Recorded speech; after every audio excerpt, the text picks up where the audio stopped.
Good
morning, my friends.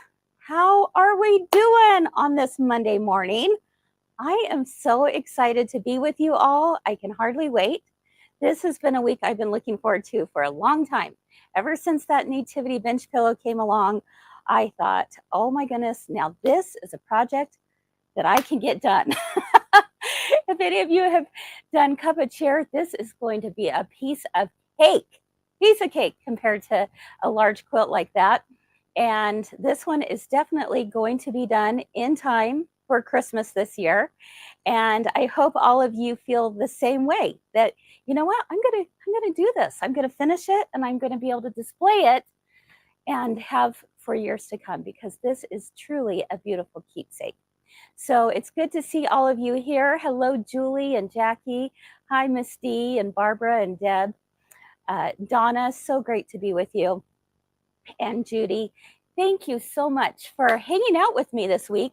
We're going to do this every day, Monday through Friday this week, from 10 a.m. till about noon Mountain Time. I don't know, we'll kind of see how it goes. I don't know exactly how long everything will take each day. Remember, I'm sewing this along with you. So we're going to try and see how it goes.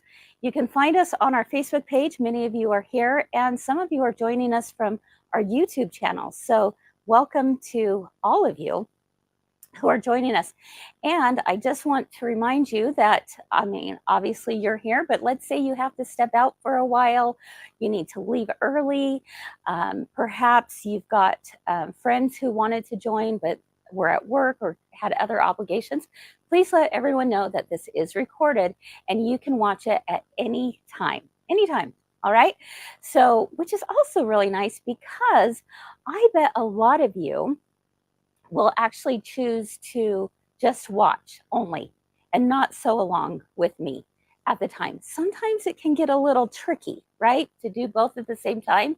So if that's you, then I'm glad you're here, and it's nice to know it's recorded. You can go back and watch it at any time that's convenient for you. And yeah, so, but if you want to sew along and cut along with me today, then I welcome you to do the same thing.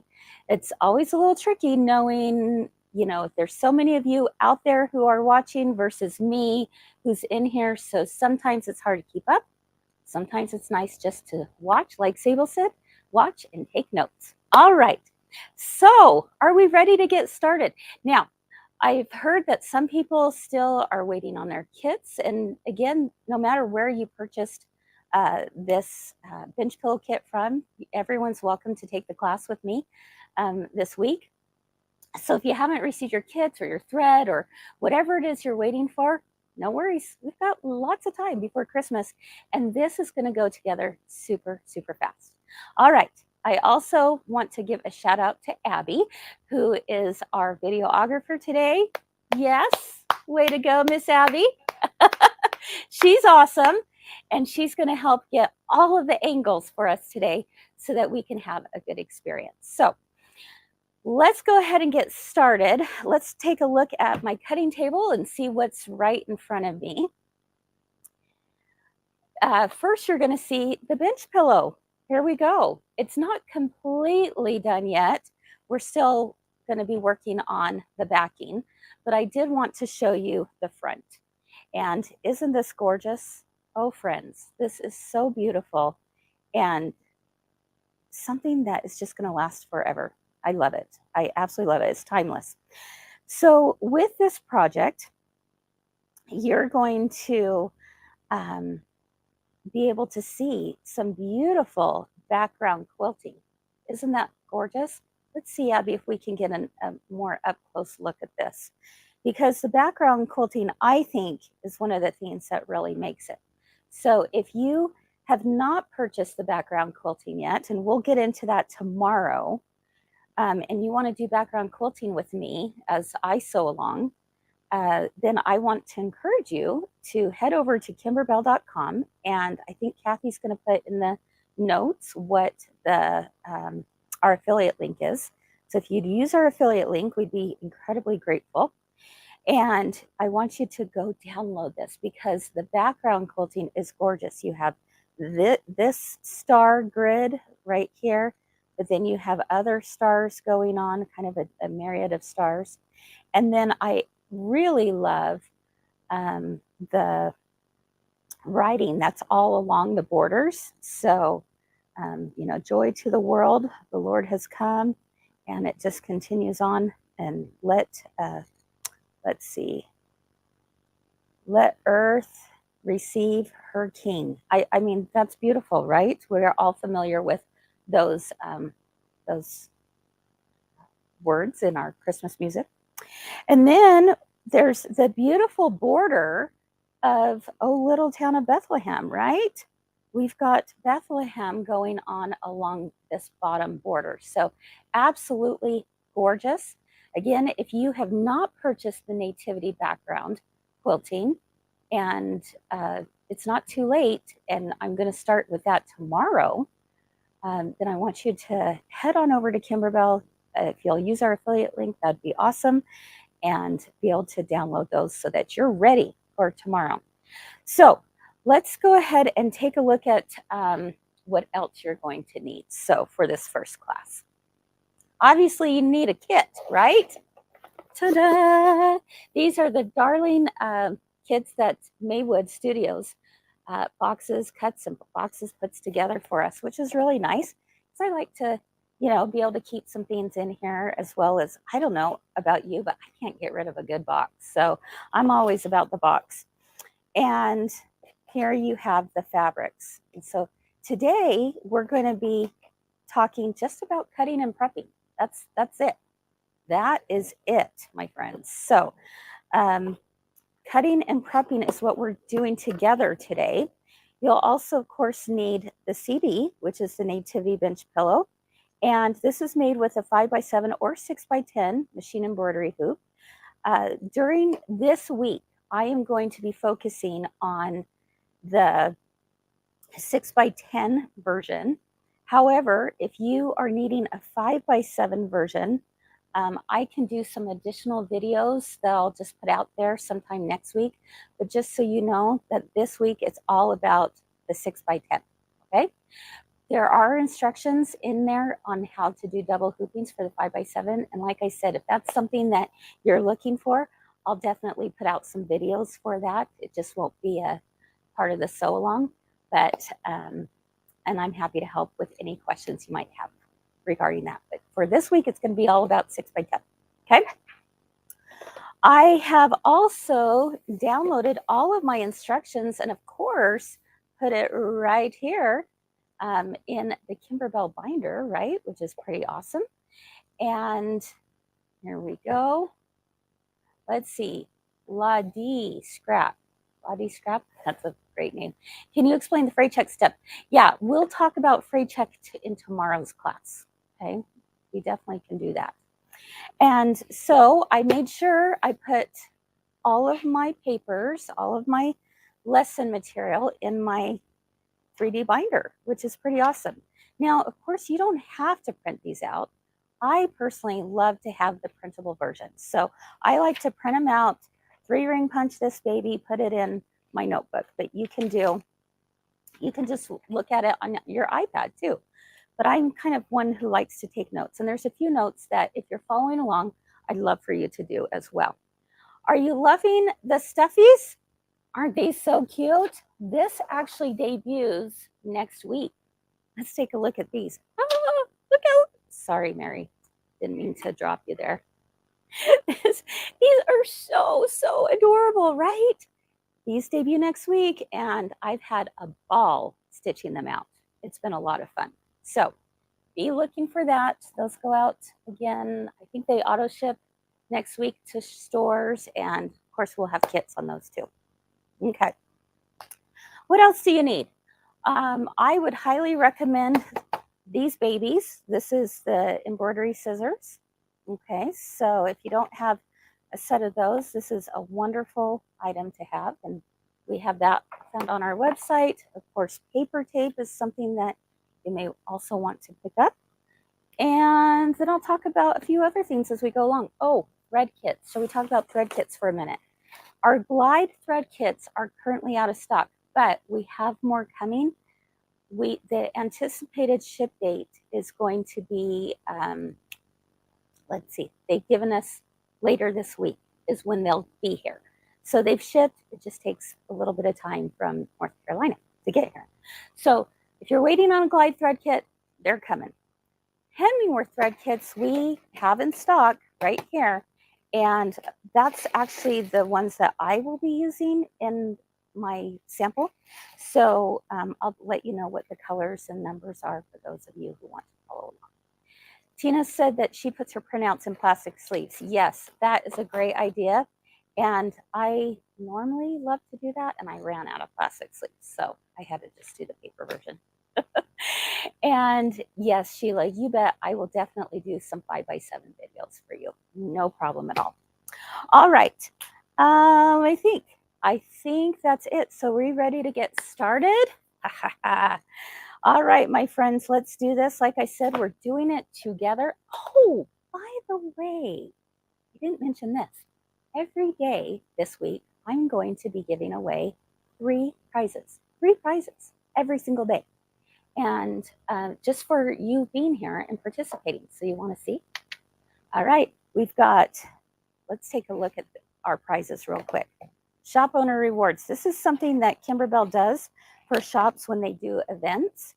And they let us use them however we'd like. So I said, hey, Sandra, can I borrow some of your prizes that I can give away? So this is one of those, ooh, there you go. You want the Kimberbell USB stick. Ooh, woo. All right. Next prize is the coveted Kimberbell like a Stanley. How about that? Like a Stanley. So I'm going to give, so I have 5 of these to give away, guys. 5.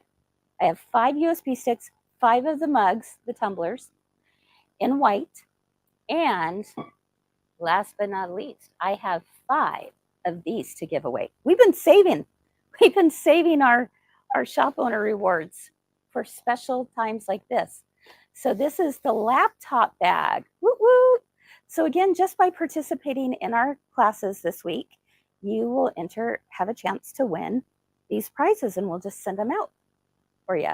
Okay, how cool is that? Everyone around here loves the laptop bag. They're all like wanting it. I'm like, well, if you watch, you might have a chance to win. So here we go. Ooh, Kim says, nice. So there we go. I want you participating. I want you asking questions. There's no such thing as a dumb question. That's what I'm here for. And I'm happy to answer any and all. Okay, let's go ahead and get started. So first things first. For those of you following along, I am going to be on page 4, first of all. Okay, page 4. And this is where the fabric requirements are. Now, I want to point something out to you. In fact, I'm going to take these two out because I'm going to go back and forth with them so much today that we'll just click that closed and pull this over. Okay. So let's get an up close of this, Abby, and take a look at the fabric requirements. And I will pull this out of the box as we go along. So if you're doing this with me, go ahead and follow along as well. Okay, toss that aside. All right, let's see what we have. We have a fat 16th, which is right here. Oops. It looks a little gray in the picture, but it's actually a little bit more white. They had to, put a little bit of color there so that you could recognize it. What is a fat 16th? It's a 9 by 11 inch piece, okay? Let's see, Barbara, there are captions but you have to make that through Facebook. There's a little, how does that work, Abby? I know there's a little button you can add on the video that will give you captions. Okay, we also have a fat 16th for fabric number 2. So I'll set that aside. And a fat 16th for fabric number 3. All right, so we've got those 3 fabrics going on. And I'm going to press this in front of you as well. Then we have a fat 8. Fat 8 is 9 by 22. What's that? Okay, closed captions. If you go to the bottom of your screen where you see me, you see what I'm doing, there's a little button that has CC. If you click on that, Barb, you'll be able to get closed captions, okay? All right, so then we have the fat 8. That's this one, which is 9 by 22. Then we have a half yard. Let's take a look. This is the half yard. And these are for all of your background blocks. Okay, so we'll talk about that in a minute about how I prepare my background blocks. All right. Then let's take a look at our borders. I'm on fabric number 6. This is an 1/8 of a yard for my inner border, and 1 fat 8 for, let's see, also a border. There we go, little swirls. And then a fat 8 for these swirls right here that are polka dot, or border, excuse me. Dots for border, swirls for border. And there's one other thing. Take a look at this. You have 2 pieces of the same fabric, which is this blue hatch, but one of them is reserved for the back and one is reserved for the border. Okay, so make sure and clarify that. So now I have all of my pieces right there, and this is going to be my backing. And so I'm going to actually set this aside. All right, it's going to be a minute before I get to the backing, right? So I'm not even going to worry about the backing today. I'm going to set aside. All right, so now let's take a closer look at these. What I want to point out to you is this. If we look at this as close as possible. This right here on our fabric requirements, you can see here, oh, that might be a little fuzzy. Might be going in too close. Which camera? Right here? Oh, that might be better. Okay, perfect, perfect, perfect. Okay, so what I want to point out to you, because I don't want you to get confused when it comes time to doing your blocks, and that is see how this says fabric 1, fabric 2, fabric 3, and so forth, and it goes all the way down? Well, guess what? No worries. When you go to another page, let's say this page right here, and I'm starting on a block, and we'll talk about this again tomorrow when we actually start on the blocks. But this says fabric 1, fabric 2. I don't want you to get it confused with that it corresponds with this. All right, just make sure if it helps, just cross out what fabric 1, fabric 2. All this is saying is that these are the fabrics that are found in your kit. This is the first fabric you're going to find. This is the second fabric you're going to find, and so forth. Okay, but it's different when it comes to the directions. All right, and again, we're going to go through this today and again tomorrow. But when you come to the block, fabric 1 is not necessarily fabric 1 here. This just happens to be the fabric, the first fabric that's used in this block, which is your background. This is the second fabric that's used in your block, which is the palm tree. Fabric 3 is the third one that's used here. All right, so want to make sure and clarify that. All right. Yes, Debbie, the fabric 1 in the upper section is more white than fabric 2. Yep, it sure is. All right, so there's that. I want to make sure, so take some notes down.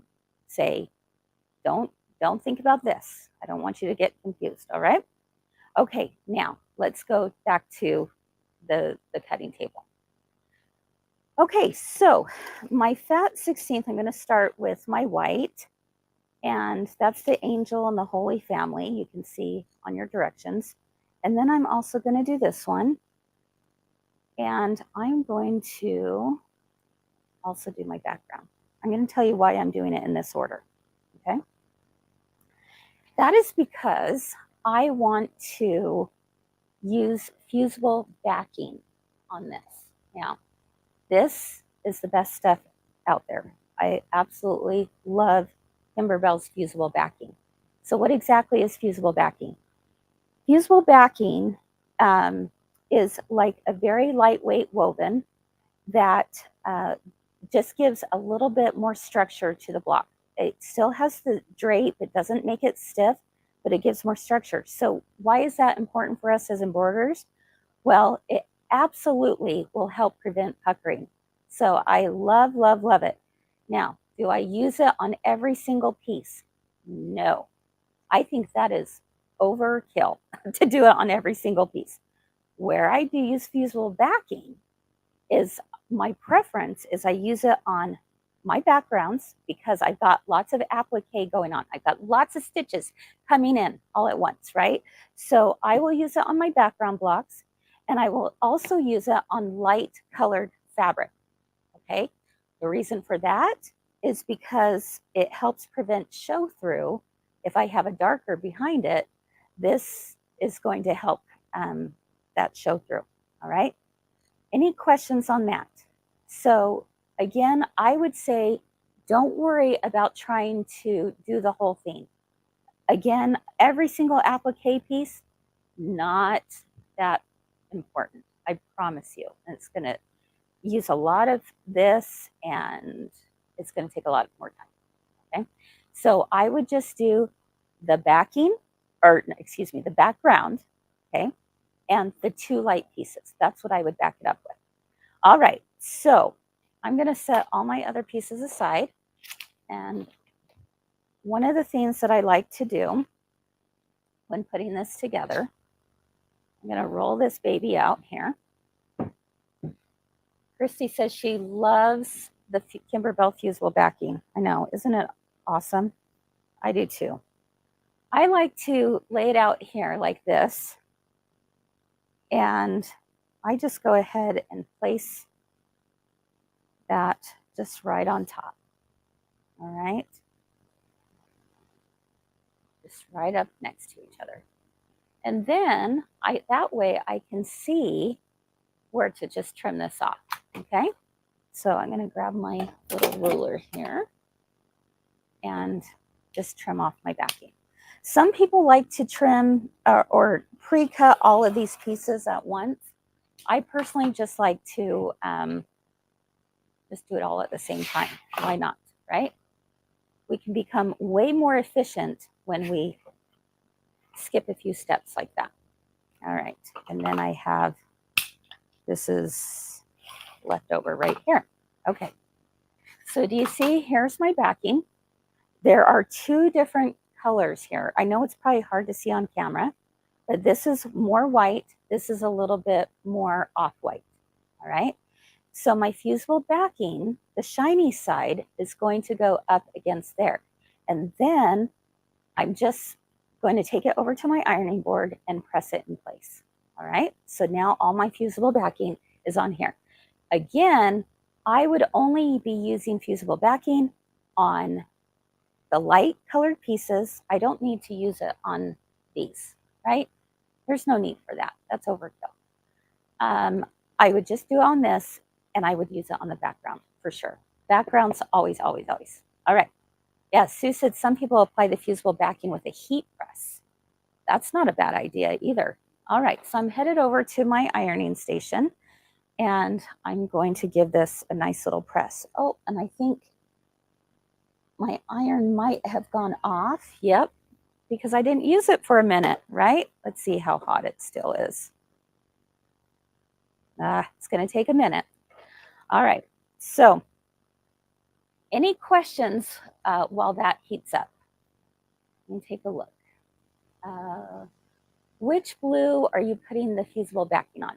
I'm putting it on the half yard that is a solid blue. This is where it's going to go on to. All right. So if doing it all at once is too hard to put the fusible backing on, you certainly could pre-cut your fusible backing to be the same sizes as this and do it just one at a time. All right. But you don't have to. So it's totally up to you. But that is the piece that I'm going to use fusible backing on. And yes, Melody, I am going to be using Terrell Magic. Yes, I am. Can't wait. All right. Someone's asking, what is the tray beside my ironing station? Oh, this is the Laura Star. This is the Laura Star iron that we just got in. And let me tell you, this baby is amazing. This baby can press like nobody's business.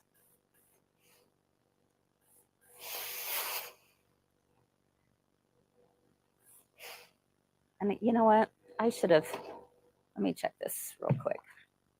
I should have ironed these pieces, just the wrinkles out like that first, but that's okay. Okay. There we go. So again, this is shiny right here. Ooh, that light's a little, we might have to close the blinds here. Okay. I'm just going to put this on.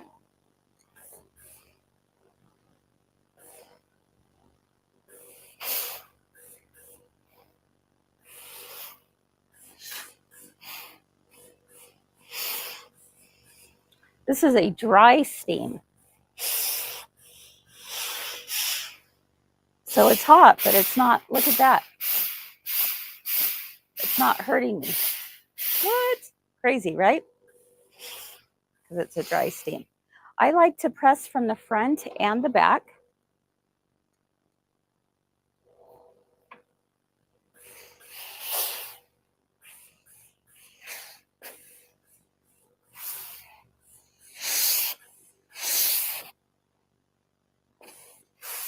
Hopefully some of you are ironing along with me.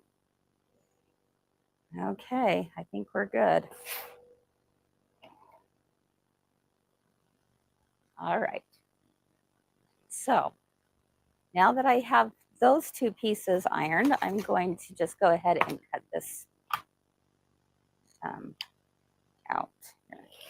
Okay, so I have two of my pieces here, and let's go ahead and start cutting. So the first one I'm going to do is the completely white one, and it tells me here, And sometimes I like to take my ruler and just put it right underneath so that I know all the things of what to cut, right? Okay, make sure I have everything ready. Okay, so fabric 1, fat 16th, block 3. I need to cut a 3 by 3, and I'm also going to cut a 4.5 by 3.5. Let me come up with on this. So 3 by 3 is my first cut. My second one's going to be a 4.5 by 3.5. Well, the nice thing about this is that Kimberbell includes some cutting diagrams. All right. So let's take a look at the cutting diagram that is found on this page. Ignore all my notes. All right. I want to make sure and point something out that's really important here. Oh, I forgot to add my Tarot Magic. I need to do that too. Okay. So, yeah, Sharon, I would prefer to press the fabric first to remove wrinkles. I should have done that. Okay.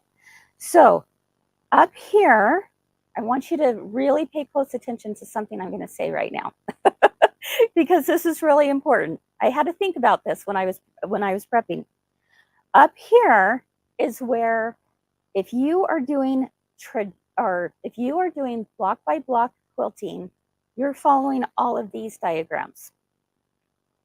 If you're doing traditional quilting, like for example, you're going to take it to a long armor afterwards, or you are going to quilt it yourself on your own sewing machine, then everything's the same up here, except for when it comes time to do borders, your borders are down here. Okay, so one more time, if you are doing the block by block background quilting, which is what I'm going to be doing this week, I want you to follow all of the cutting diagrams up here. Are we making note of this?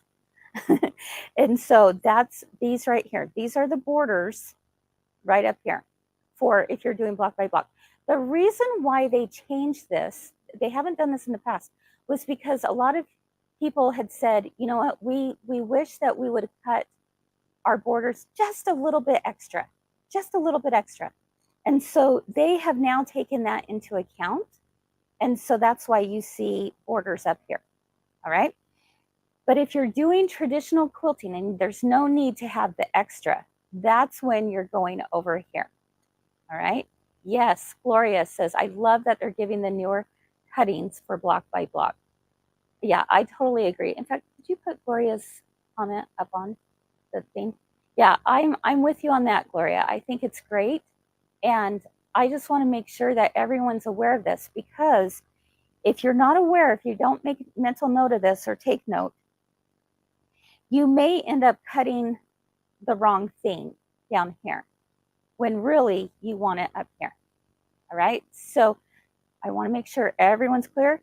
If you're doing block by block, these are your borders cuts. If you're doing traditional quilting, it says right there, traditional quilting, these are your border blocks. But I'm not doing traditional quilting.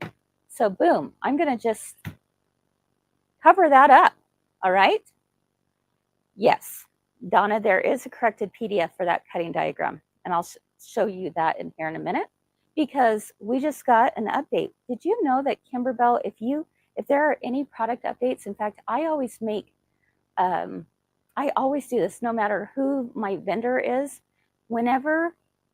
Before I am about to start a project, I always look at that person's website to see if there's any little things that have been updated. And sure enough, there is something on here that needs to be updated. And that is this guy right here.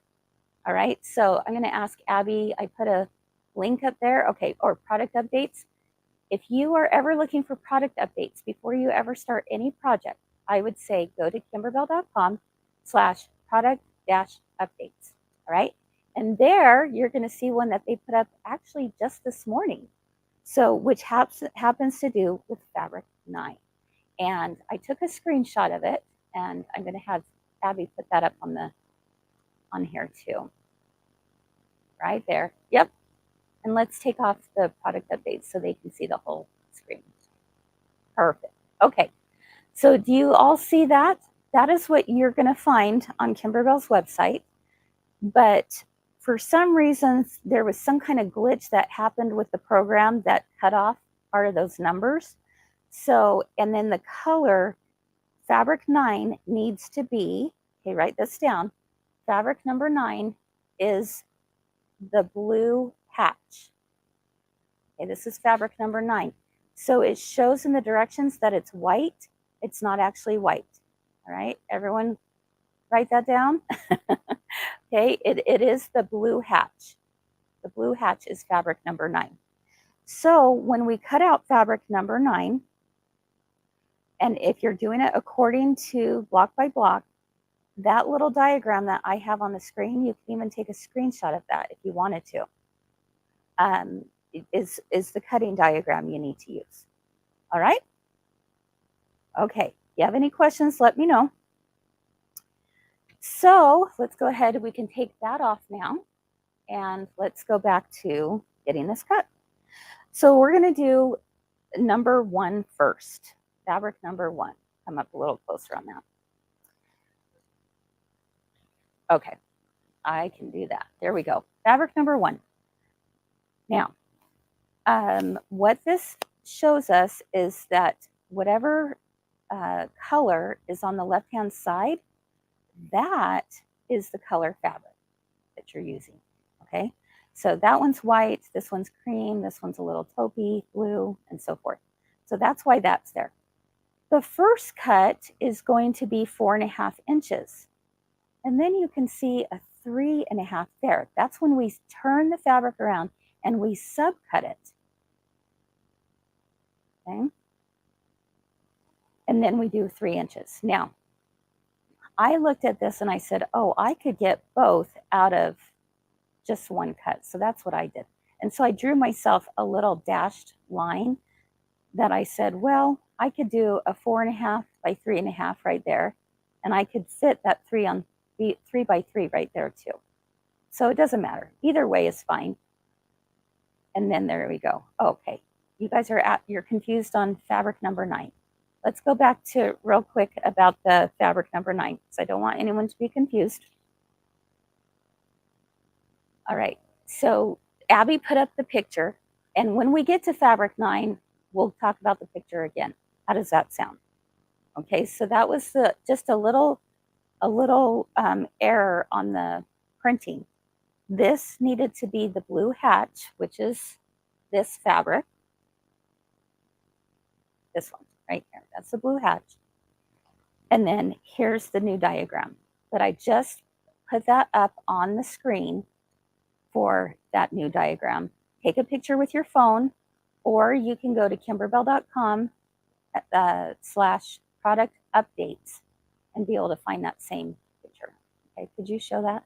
There we go. All right, so take a shot with your phone, and then you'll have it. All right, and then we'll talk about it when we get to fabric number 9. Okay, so fabric number 1. I'm going to do, my first cut is a 4.5 by 3.5. So cut this out.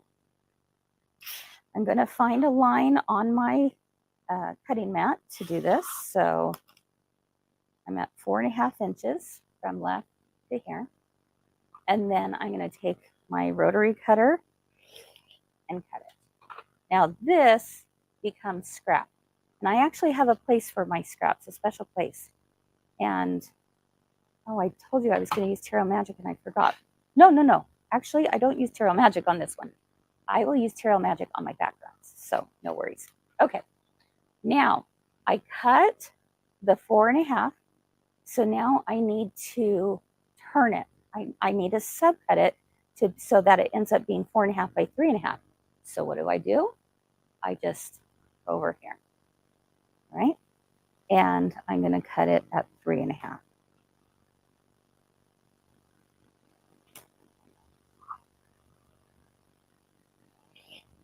Okay, my first piece is done. 4.5 by 3.5. There we go, all done.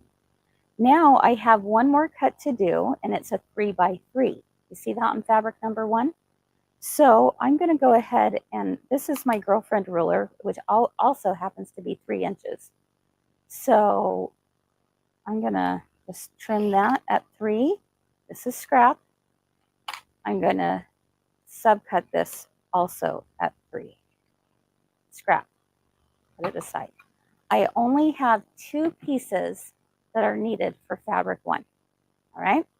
Now, here's what I'm gonna do next. Before I do any more cutting, I'm gonna take a look at where these go, okay? So I'm back on page 4 now. I'm gonna put my little ruler here so I don't get lost. I just finished cutting these out. So my 3 by 3, it tells me the purpose. See how it has purpose right here and what the size is? So my purpose is that this goes into block 3. It's the angel. Now, Kimberbell highly recommends, you'll see that at the beginning of their instructions, they recommend that you put together like Ziploc bags, okay, of being able to put these pieces. I actually own a set of these, which I absolutely love.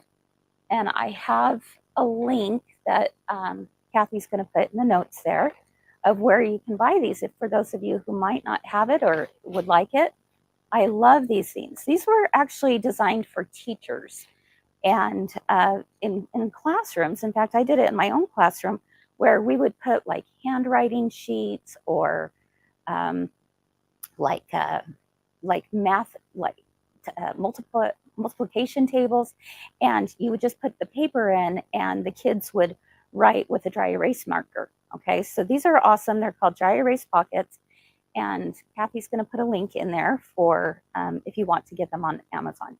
You can get like a pack of 30 for, I think it was $18.99. So yeah, Melinda said she bought those before they were a thing here. I know all of us in this community love these, right? But I also put up here, this is my number 1 block, my number 2 block, my number 3 block, and so forth.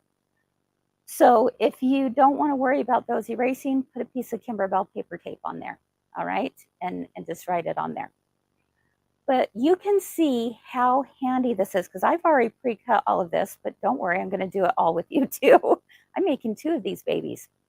Remember, I got to make one for Jess because she's definitely not going to have time with this new baby to make one. So one of these is for her. But pocket number 1 is block number 1. Pocket number 2 is block number 2. So what I'm going to do is, what block am I on? I'm on, I need the 3 by 3 in block 3. So I just pull this back, pull this one back, and I just tuck it in. Just like that. Easy, right? And then I need the 4.5 by 3.5 in block number 4. So I'm going to go to my block number 4 and just put that baby in there. All right. Then it's all ready to go. This is going to be very, very, very helpful. All right. Because now I have everything ready to go. I even pre-cut my batting, which is awesome. And then that way, my bit of advice is take the time to do it now, and then you'll be so glad you did, because now you can just go to the machine and just play. You don't have to worry about all the cutting and measuring and everything. You took the time beforehand, and that's why we're focusing on it today, is so that, you know, if you don't get in class today, then that's going to be part of your homework, is to get that done, right? All right. So here we go. Let's now go to my next fabric, and that is fabric number 2, also a fat 16. Okay, it's telling me, I can see here, that I need a 3 by 4.5, a 5 by 4.5, and a 5.5 by 4.5. And this is for the shepherds and the wise men. But how do I cut it? Well, I'm going to turn over to fabric number 2. You can see right here. So my first cut, you can see along the bottom, 4.5 inches. I cut all the way through. Then I will subcut it. It's like I turn it around to subcut and do 5 inches and 5.5, and then I will do a second cut of 3 inches. Let's talk it through. Lila, we are going to talk about batting, and it's really easy. While I'm cutting this, I'll just kind of quickly tell you. whenever I pre-cut my batting, what I'm looking for, and gotta make sure I'm doing this right, 4.5 inches. What I'm looking for is whatever the finished size of the block is I cut my batting 1/2 inch bigger, okay? So that is the formula for batting. Whatever the finished size is, you're gonna cut 1/2 inch bigger. All right, so I have 4.5 inches, I cut that, and I have a 3-inch cut. So now I'm gonna cut my 3-inch cut, and then I'll turn this around, okay? Scraps. Okay, so my first one, what does it need to be? It says it needs to be 5 inches. So now you're gonna notice this isn't completely square. Don't worry, this is part of an applique, all right? So it's fine. It doesn't have to be completely square. If it's driving you crazy, you can do that, but you're gonna cut it off anyway. So that's why. Okay, I did 4.5. I need to go to 5. So I've got 5 inches and I need 5.5 now. So let me pull this over and I'm gonna do 5.5.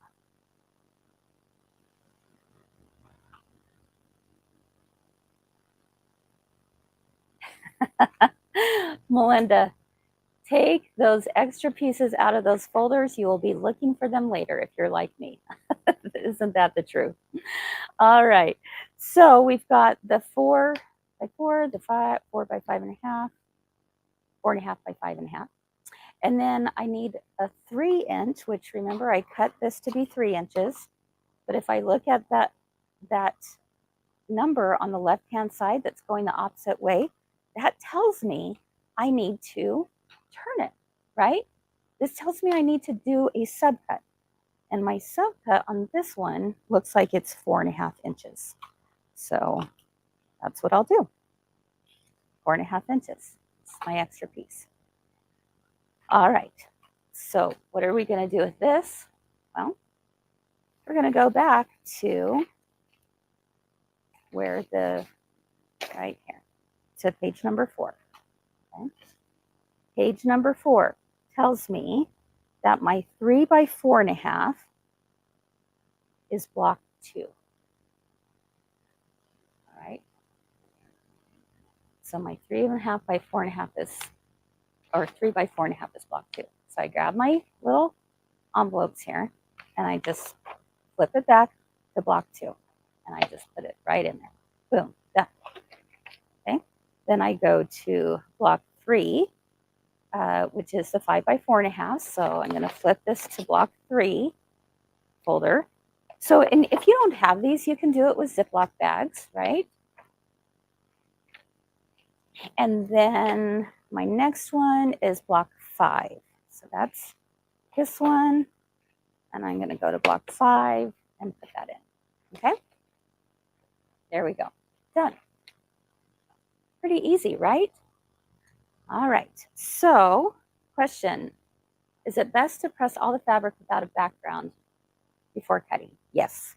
Yes, I probably would, Debbie. Yeah, because they've been folded quite a bit, and there's some pretty strong folds in there. So, yep. All right.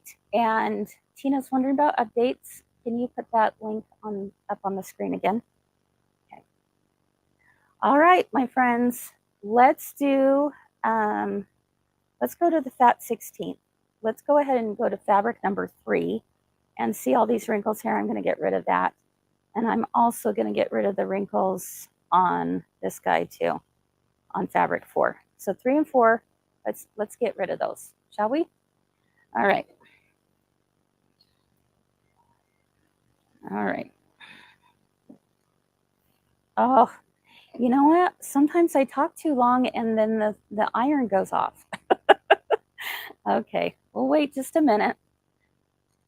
It's like I almost need somebody else in here who's just making sure the iron stays on. Trust me, it's a good thing to have an automatic shut off, but sometimes it's frustrating. All right, when do you use Tarot Magic? I use it when I do my background blocks. Okay, background. So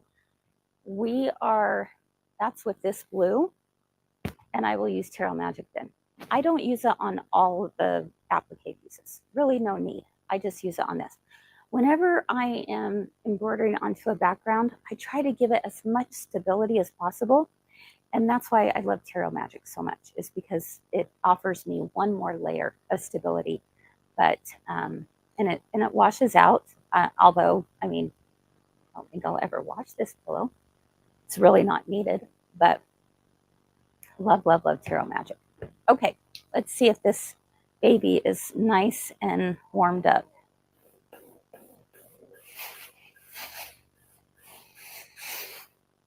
Yes, there we go.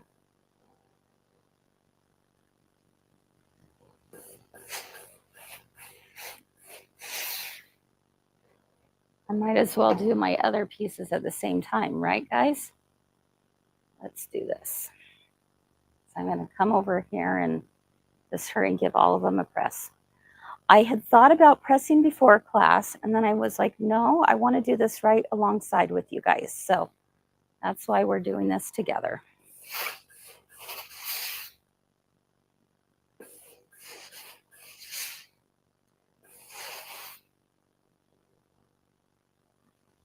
Okay.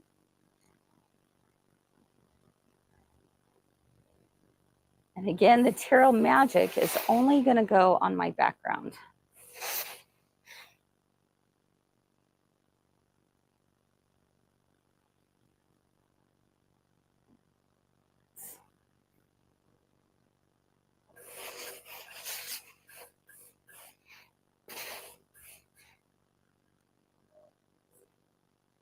What's that? Oh, I should have stacked them. You know what? The stacking actually works really well when it's used in conjunction with that table, that special table. This is a kind of a new iron for me, so I'm still trying to get used to it all. All right. Here we go.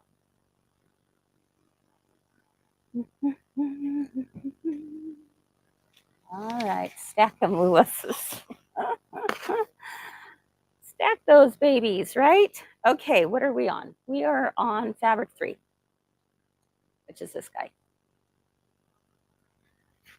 Janice, did I hear you use Tarot Magic instead of the fusible stabilizer? Oh, no, no, no. I use both, my friend.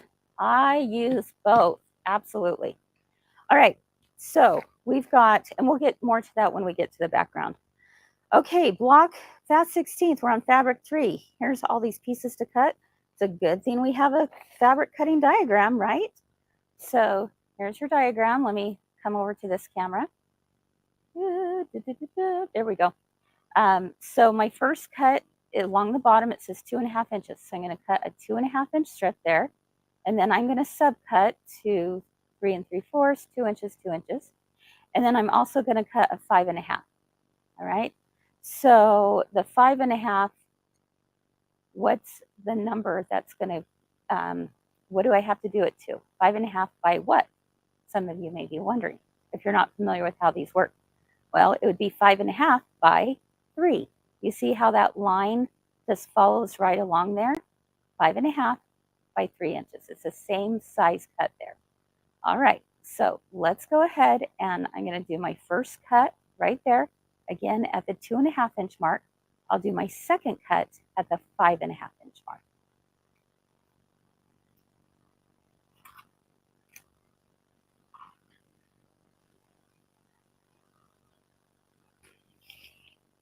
Okay, 2.5. Just kind of set it aside there. And then I'm going to do 5.5. So just find a line to get on. Let's see. I'll be at 16.5. Okay, scrap.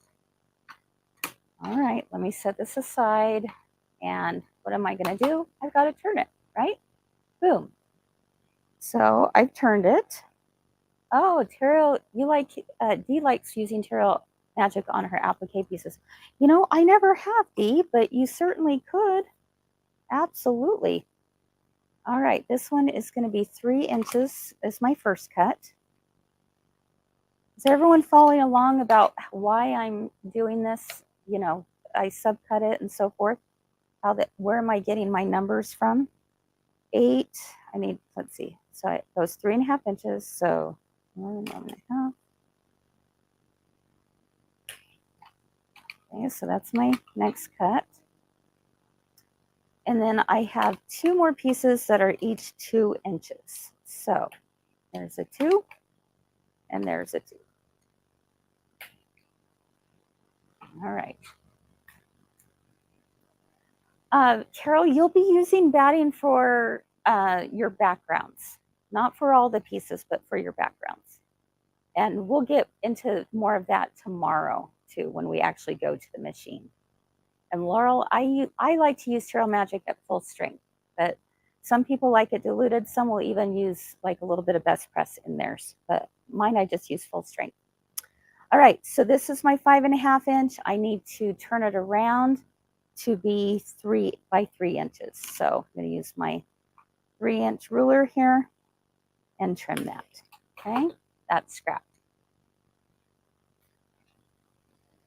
Christy, I will use best press oftentimes if I'm trying to get a wrinkle out. I don't use Terrell Magic for the wrinkles per se. Terrell Magic is more to make something a little bit stiffer. It's like an added layer of stabilization, but best press would be used if I had lots of wrinkles that I couldn't get out. Obviously, with this Laura Star iron I was using, I didn't have to use any best press with it. Okay, my friends, so we've done fabric number 3. Let's now go put it into our pockets. And here we go. I can see that I've got block 1 is the 3 by 2.5. Block 2 is the 3.5 by 2.5, and so forth. So let's go ahead and insert those babies in here. Let's see, 3 by 2.5. Sometimes if you get confused, you might have to go, okay, which one was which again? That's my second one. Okay, this one's my 3 by 2.5. So this one is block 1, which is the lamb. So I'm going to put it in my lamb pocket, right? And then I go to block 2, which is the donkey, and I put this piece in my donkey pocket. That sounds kind of funny, doesn't it? And then we've got another lamb in block 3. Let's see. 2.5 by 2. That is that one, block 3. And block 6. So skip 4, skip 5, and go to block 6. So I'm going to be 5.5 by 3. Put that in there. And the last one is another little lamb, block number 7, and that's this little guy. So are you catching on with what's happening? I hope I'm not boring you to tears. But again, today is all about the cutting and the prepping. So, all right. Let's go ahead to fabric number 4. Oh, we got a little bit bigger piece going on now, don't we? This is a fat 8, which is a 9 by 22. So what I like to do is I like to fold it in half so that I'm cutting 2 layers at one time. For me, it's just a little bit easier to cut, okay, all at the same time. So let's go ahead and do that. And hey, Jennifer, I am going to be doing block by block quilting this week because it is so beautiful. All right, so block number, let's see, fat 8. It's fabric 4. You're following along with me. And let's take a look at the instructions here. We've got the sizes here. 4.5 by 8, 6 by 6.5, and a 4.5 by 8. So let me now go over to fabric 4. Look at this. We're going to do an 8-inch cut first, and then we will subcut, so we change it over. That's what I want you to think about. You just, when you subcut, you're just changing it over, and really you're changing your diagram too, because my subcut is going to be 4.5 by 4.5, or 4.5 by 8. All right, and then we go down a little bit smaller. It's a 6.5-inch cut, but which is less than 8.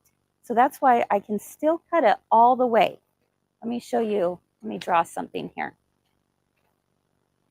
And this is important. Some of you who've been doing this for a long time, you're like, yeah, I got this, Kris. But some of you, this may be completely new to, and I don't want you to worry about this, all right? Because for those of you who might be new, you may be thinking to yourself, oh my goodness, how do I know where to stop my cut and then have it right there? And then I've got to cut this little square out. No. What you're going to do is our first cut is 8 inches. So we are cutting all the way to 8 inches. Then we subcut to 4.5 to 4.5. And then we subcut this even more to now 6.5 by 6. All right. Sherry is new. I'm so glad you're here, Sherry, and I hope you're finding this to be helpful. All right. So let's go ahead. And again, I took my fat 8, I folded it in half. My fold is down here. All right. And my first cut, according to the directions on page 5, is I'm going to cut an 8-inch strip. All right. So I can do that. This is at 8 inches. Okay. There. Now, notice I have 2 4.5s. So guess what I could do? I don't know if this is going to confuse anyone, but I could turn this around, and I obviously have a selvage here, and I really don't want the selvage to be in it. I mean, most likely it's going to be cut off anyway, but for good measure, I like to trim that off. Look at here. I have 2 layers. 2 layers. So I need 2 4.5-inch pieces, right? So I could just cut one time because I have 2 layers here. Or if that's confusing, you could just open it up all the way and cut a 4.5 and cut a 4.5. All right. So it's up to you. I'm going to show you how I'm just going to cut through 2 layers to get my 2 4.5s. All right. So let me find a line to line up with and my ruler. And this is 10 by 14.5.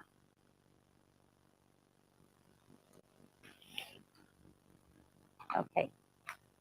Here is my 2 4.5-inch pieces by 8. See, easy peasy. Now, the next cut is a 6.5 by 6. Well, this is where I'm going to now unfold this.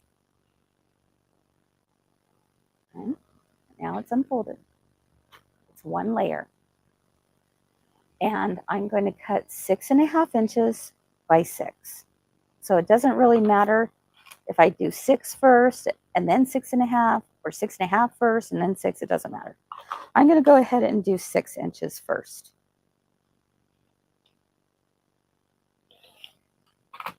This is scrap. Put it aside. And then I'm going to subcut it to what?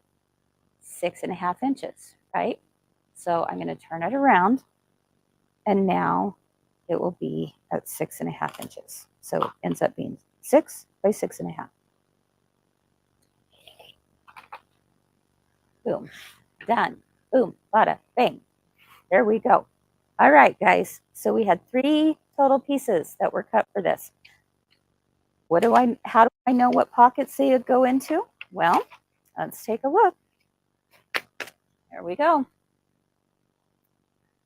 Let's see, fat 8. So I have block 1 is a 4.5 by 8. Block 4 is this one. Block 7 is this one. So let's go ahead and put those babies in. All right. So my first one is 4.5 by 8, and it tells me it needs to go into block 1 pocket. So I'm just going to stuff that in there. And then I go to block 4. 3, 4. And this one's a 6 by 6.5. So that's this guy right here. And then I've got block number 7, which is also a palm tree. So this one's 5, 6, and 7. You see how helpful this is to be organized. before you go into it. And then you get to just have fun stitching it all out, which is what we're going to do tomorrow. So excited. Okay, let's talk about the background. The background is going to be this solid blue. All right, so the first thing I'm going to do is I'm going to give it a quick press because I need to iron all this out. And then I'm going to add this guy. This is my fusible, all right? But again, if this is too much to handle all at one time, cut them separately and then put them together, which I think that's what I'm going to do on this one, just because I have such a small ironing station going on right now. So I think I'm going to cut this out and then I'll hurry and cut out the fusible backing at the same time. All right, so you can see here 6.5. So it has all the measurements. There's only really 2 measurements here. We've got 6.5 by 10.5, and then we have 8.5 by 10.5. So I'm going to refer to my diagram again. And let's take a look right here. You'll see that I'm going to do 2 cuts, an 8.5 and another 8.5.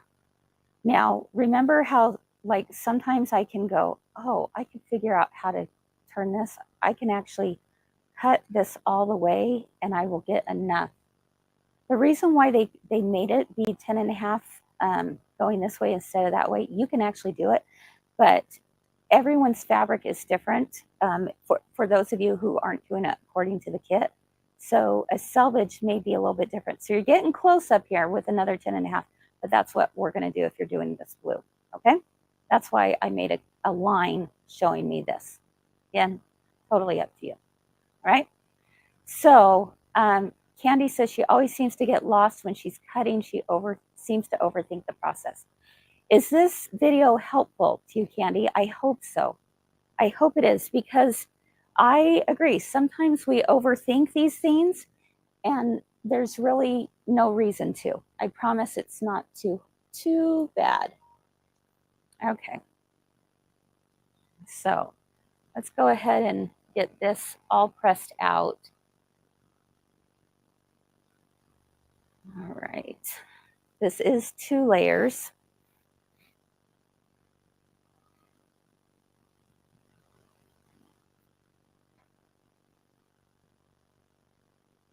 Da, da, da, da. Oh, there we go. All right. It's like giving me the sign that says, you're fine. Keep pressing, keep pressing. Just keep pressing, just keep pressing. There we go. So nice. Here, Lulu. I pressed both layers at the same time just for you, my friend. I stacked it up. There we go. All right. I think what I'm going to do, I'm going to use Best Press right after. Okay. Or not Best Press, Material Magic. I'm going to use it right after. All right. Let me get rid of my scraps. This space is becoming just like my sewing room at home. It's ridiculous. Okay. Here we go. Susie's wondering about the link for the pouches. Kathy, would you mind putting that link in there for me? That would be awesome. Okay. All right, we've got blue. 8.5. 8.5. Okay, let's do it. I'm going to come over here and I'm going to do 2 cuts that are 8.5 inches. Okay, so here we go. 8.5. And then what is 8.5 plus 8.5? It's 17, right? So I'm just going to come over here to my 17-inch mark and trim away that. All right, this is scraps.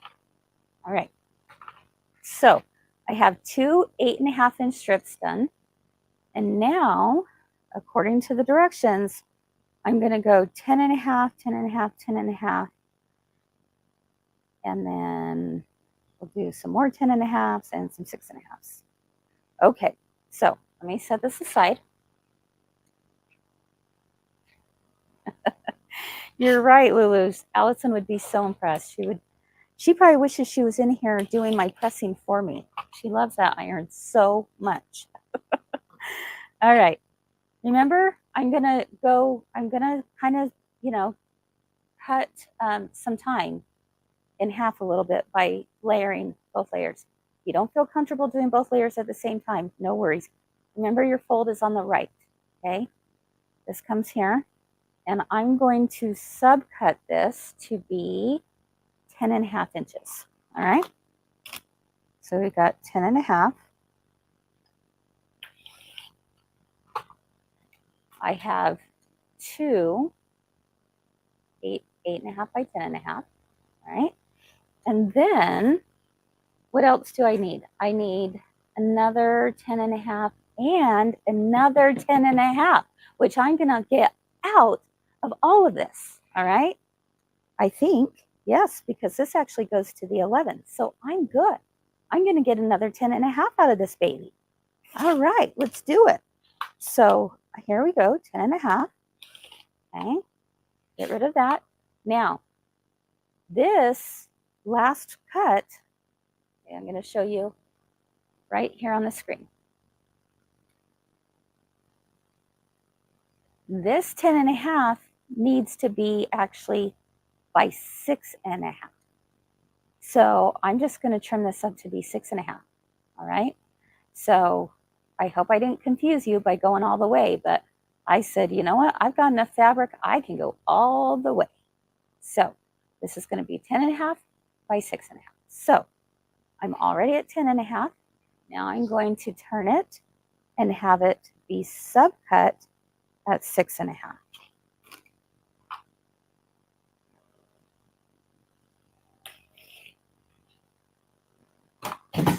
Whoops. I tossed my Tiro Magic in the garbage. There we go. Okay, so there's my 10.5 by 6.5. Now, I need to have my second cut. This is right here. Let's take a look. Remember, I already cut the 8.5 inch strip. Uh-oh, I lost you, Mary? Okay. Let me see if I can. One of the things you can do is you can cut it exactly according to this diagram, okay? You do your 8.5 inch strip, whoops, right over here, 8.5 inch strip, and then you have a 10.5 by 6.5. But I was like, oh shoot, you know what? I think I did, no, I'm fine. Okay, phew. All right. I had to think for a second. Oh no, it's fine. Yes, you could leave it as is for the 8.5 to form the second column. Absolutely. Uh-oh, Christy's lost too. I probably shouldn't have shown you a shortcut. I probably should have just done it the way it was. But my shortcut here was you just cut this all the way down to be 8.5. But I had enough fabric to end up doing a 6.5 by 10.5 at the end. So it's, yeah. I needed, I always put in my pouch. All right, so we're going to move on to the second one. This is 8.5, and then I need to cut it to be 6.5. Whoop, by what? It matches up with the 10.5 over here. Okay, so let's go ahead and take a look at this. Let me just double check on this that I did that right. Yes, I did. Okay, this needed to be 6.5 by 10.5. I'm good. Okay, this is my second piece. Now, again, remember, because I wanted to not only be a little bit more efficient, but it's easier to cut with a smaller ruler. That's why I fold it up and I do more than one layer at a time. So this was already cut at 8.5 inches. Now I need to subcut to be two 10.5 inch pieces. So I'm going to open this up. Remember, I turn my fabric. I have a selvage edge right here that I want to make sure and get rid of. I just don't want to even deal with it. Okay. All right, so I got rid of the selvage. Now I'm going to go down to be 10.5. I need two 10.5-inch strips.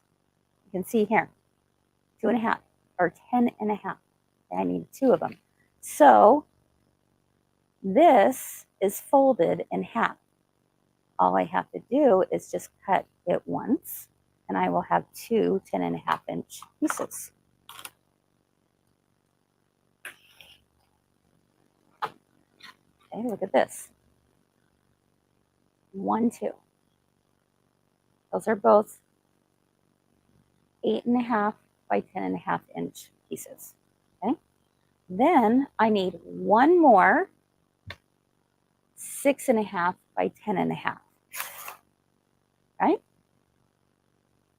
So I'm going to open this baby up because I don't need 2 of them. I just need 1. And I am going to cut this at 10.5. No, as they say, always check twice, cut once. So that's what I'm doing right now. Get rid of that. I'm going to turn this around. And what does this need to be cut to? Tells us 6.5. So now I'm going to cut it at 6.5.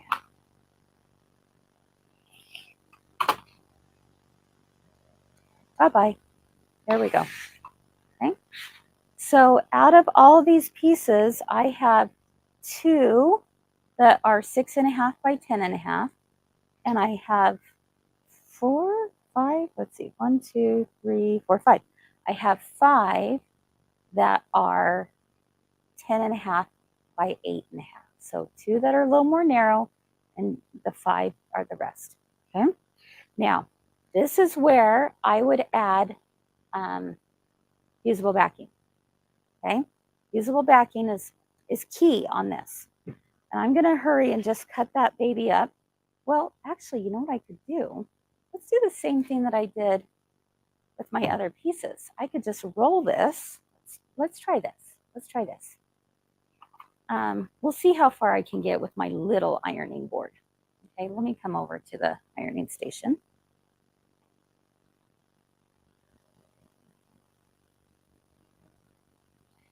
By the way, this guy keeps moving on me. So sorry. Okay, see, I'm just rolling it out. And then I'm going to just lay this on top. And I just cover it like as if I were doing a puzzle or something. Okay. And if I was at home and I had my big ironing board, and I do have a big ironing board here, but it's not within the camera sights, so that's why I can't do it that way. I am just going to press this all at the same time. All right. And look, I can get on another piece, and I just try and cover it as much as possible. All right, I'm going to go ahead and press that in place while we're at it.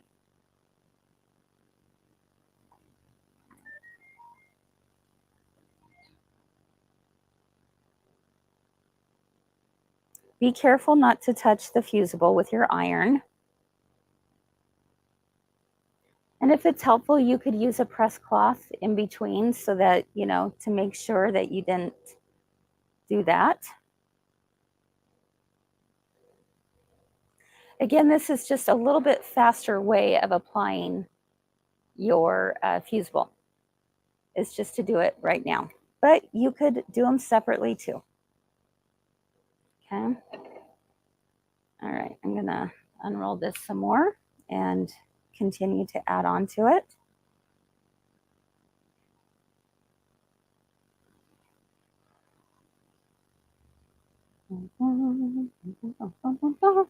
This is when you need some music.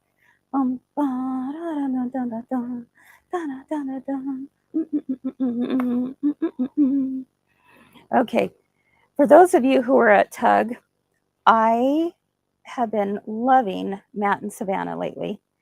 And that's all I listened to yesterday when I was prepping for today's class. I just turned it on. Good memories, fun music. So cool. Okay, let's see. Let me get this on.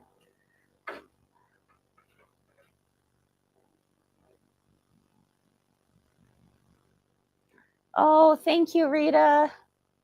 She likes the pace, not too fast, not too slow. Oh, I'll tell you, Rita, that is the trickiest part of teaching virtual, right? That's for sure. Oh, Jeanette, I love you. Do you know what we call entertainment with education? We have a word for it here at Girlfriends. We call it edutainment. We're edutaining. All right. Got a little bit more. Got this piece. And this one. Ooh, can I get on a third one? I don't know. Nope, it's a little too short. Ah, bummer. Okay. Oh, I should be singing Jesse's Girl. All I know the words of that song is Jesse's Girl. Da, da, da, da, da. That's it. I should bring Allison in and sing it for us, right? That girl knows those words. I was so impressed. All right, we got one more, folks. Let's get this baby down. Now, the backgrounds, again, I can't emphasize this enough. Whether you're doing block by block quilting or whether you're doing traditional quilting, I will always use the backing fabric. We have it on our website. Pick some more up if you need to. But I'll tell you what, this is awesome stuff. I use it even when I do handwork. If I'm doing hand embroidery, I use it. If I'm doing blanket stitching on the sewing machine, I use it. I just can't get enough of this stuff. It really adds more more durability with the drape. Like, it doesn't make it stiff. It just gives it more oomph, right? All right. Abby's like, you are so weird, Kris. You are so weird. All right. Let's go ahead and cut this up. Okay. So I'm going to get rid of that. And see how I'm just cutting these out just like that in between. Now, it's totally fine if it didn't all the way adhere, because I'm going to go back and now it's a little bit more manageable to press that, right? Okay, so I'm just cutting between the lines of these background pieces, right? That's it.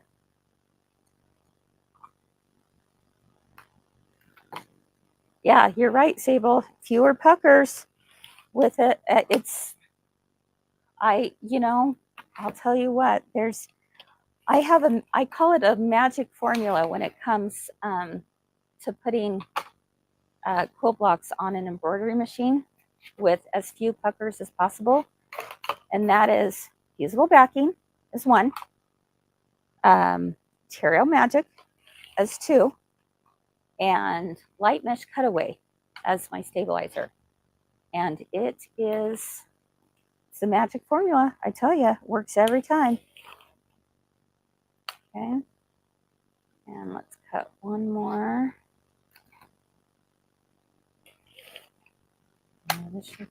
Jesse's Girl. Boom, boom, boom, boom. Now you got that song in my head. Jesse's Girl. Boom, boom, boom, boom, boom. Okay. Hi, Lois. You're just getting on. What kind of fusible? I was using Kimberbell fusible backing. It's the best. It's the best. Love, love, love it. Okay, my friends. Now, because it's my background, I will use Terrio Magic. Now, some of you use Terrio Magic on everything, which is great. You don't have to. But some people are saying that they swear by it, and it's maybe not such a bad idea. Now, I'm going to go spray this. I would recommend using a misting bottle when you use Terra Magic. It's going to give a cleaner, finer mist than just spraying it out of the regular bottle. That's a tip for you. Okay, so let's come over here and get this ironed. What's I can tell you a little history while I'm doing this. See, it's just a light mist. And then I like to use the iron in conjunction with it because it dries really quickly that way. I don't have wet pieces. What's that? Oh, this is the Laura Star iron. Okay.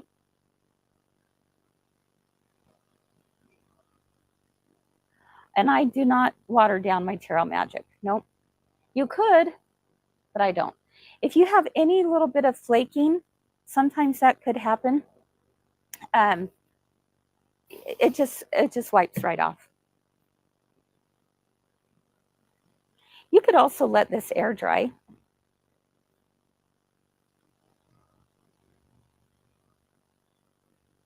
I don't think my iron's hot enough. That's my problem. Okay, so let me tell you a little bit about Terra Magic. Oh yeah, that's coming right off. We're good.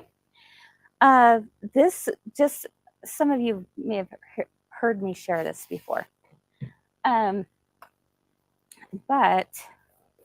it was actually invented as a way of doing like fabric flowers or whatever. I was just wanting to, I think my iron was off too long. Okay. And she did it for fabric flowers because she wanted to make material be stiff.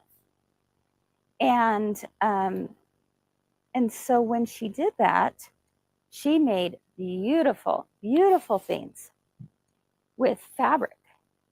Well, she was at Quilt Market several years ago showing off this new product of hers, of Terra Magic. And people were loving it. People were just all around the booth looking at all of her demos and everything. And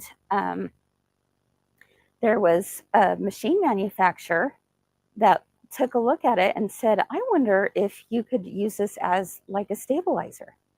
And so he said, can I borrow one and take it back to my booth? And I'm going to try it out with a project as a stabilizer. So she did.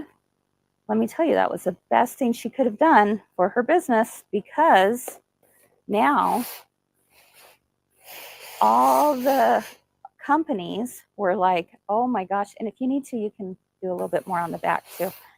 All these companies were now promoting this as like a liquid stabilizer. And it was great for her business. How cool is that, right?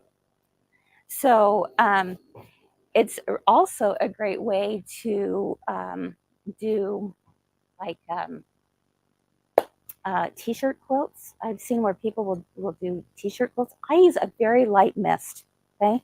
I don't like it too stiff. I just want a light mist on it, enough. If you're ever worried about Terra Magic discoloring your fabric, that's a great question, Terry, then what you can do is always test it on a scrap piece of fabric first. I recommend that with anything. Always test it, like with marking pins or whatever. Always test, because that way you can make sure. And if it doesn't work, then don't use it. Or you could use it on the back of your fabric and not on the front, right? And then you can press your fusible backing on top of that. So I can keep the iron on if I hold the start button for about 10 seconds. Is that true, Kathy? See, you must have a Laura Star. Let me see. I don't know these things yet. Okay. 1, 2, 3, 4, 5, 6, 7, 8, 9, 10. There we go. Okay, we'll see how how far that goes. All right. Kathy says she keeps an old pillowcase on her ironing board when she uses Terra Magic, so overspray doesn't get on her wool mat or her ironing board. That's a really good idea, actually. Then she just sews it in the washing machine. That's awesome. I love that. Okay, Great question, Lucy. What's the difference between Tarot Magic and Best Press? Tarot Magic will actually give a little bit more stiffness than Best Press will. Mm-hmm. Yep. Oh, Sandy's got a Lara Star. Yeah. Yep. Well, I just learned something new about that then. That's awesome. Thank you. Let's see. Pat said she had that problem straight, but no problem when diluted with Best Press and distilled water. Okay. Awesome. Yeah, Marilyn, so true. Her only complaint about Tarot Magic is that with the original sprayer, sometimes it would come out in blobs. And that's why I totally say misting spray bottle all the way. All the way. All right, my friends, we have the backgrounds cut. How are we doing on time? Ooh, we've got about 30 minutes left, but we're getting there, right? How are all of you doing? For those of you who are doing this along with me, I hope you are able to keep going. All right, so guess what? Where did my notes go here? Oh, ta-da. Look at that. We've got block 1 background is a 6.5. Then block 2 is 8.5, and so forth. And then, so only blocks 1 and 7 are the smaller pieces, and the other blocks are the larger pieces. So that's going to be easy to put in my little folders here.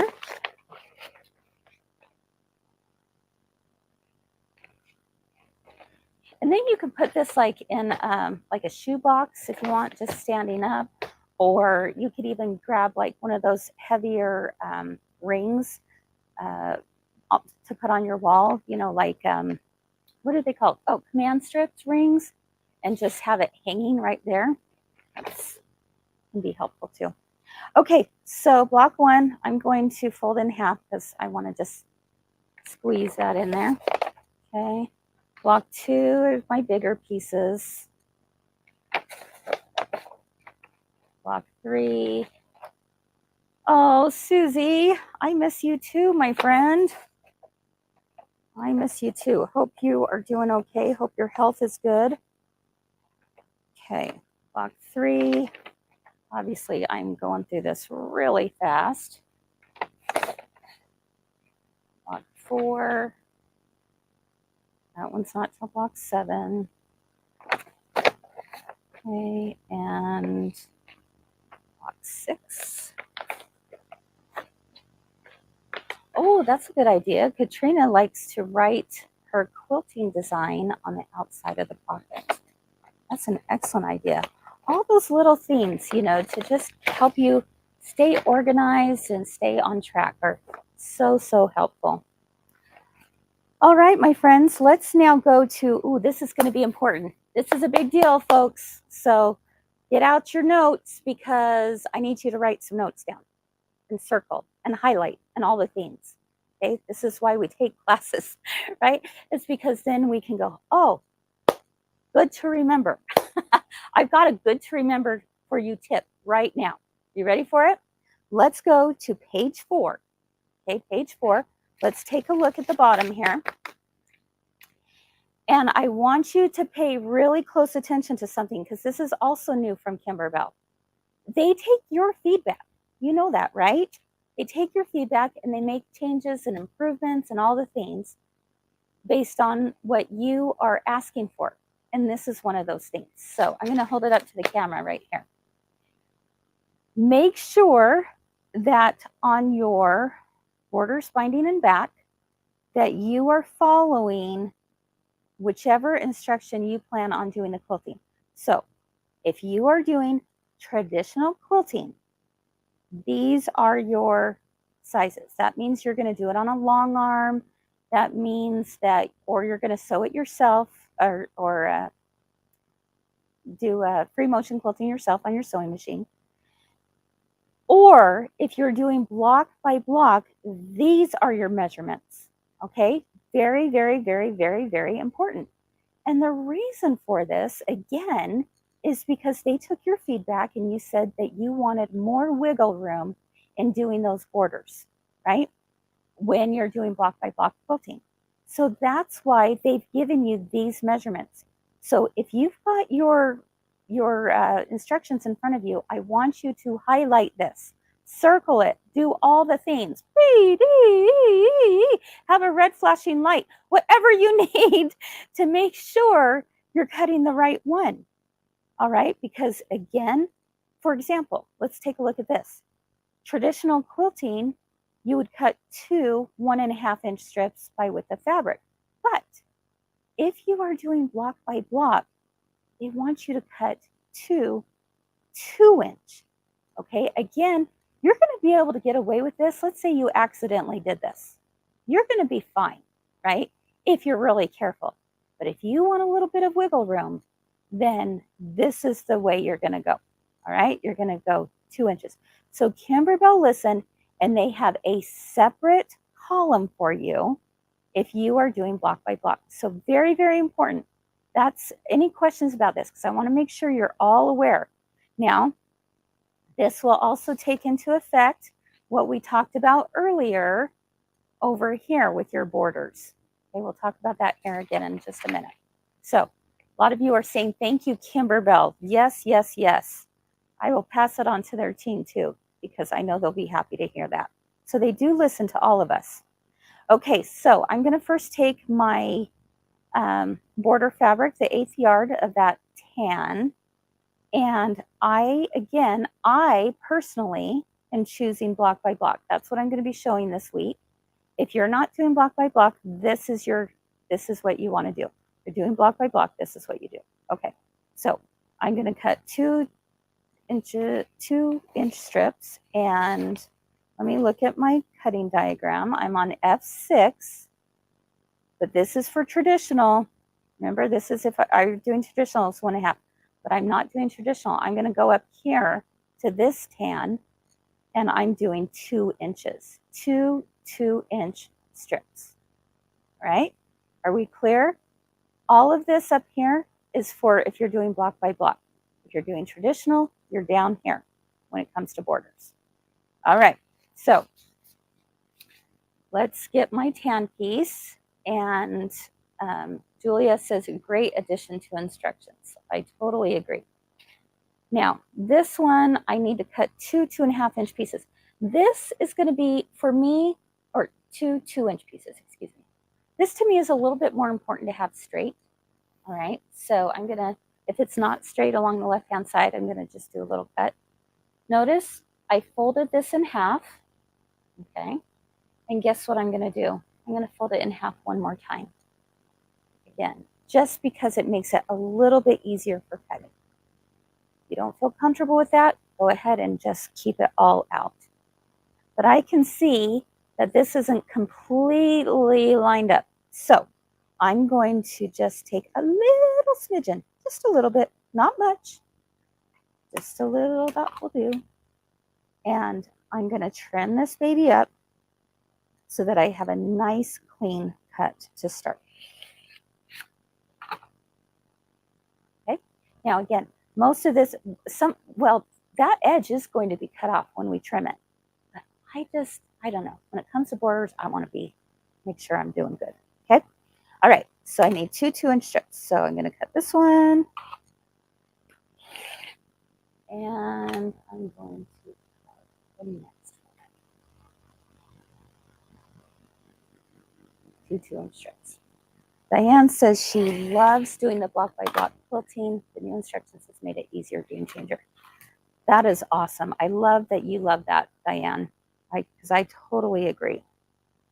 All right, my friends, there's my border strips. I'm going to fold that up.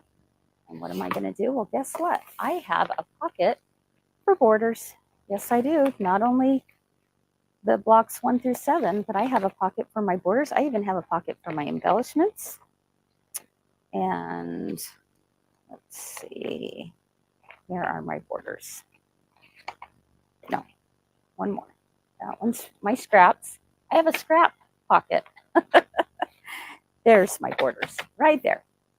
All right, then I'm now going to go to, let's see, that was fabric 6. I'm going to go to fabric 7, which is the swirls. Okay, fabric 7 is swirls. And fold that in half.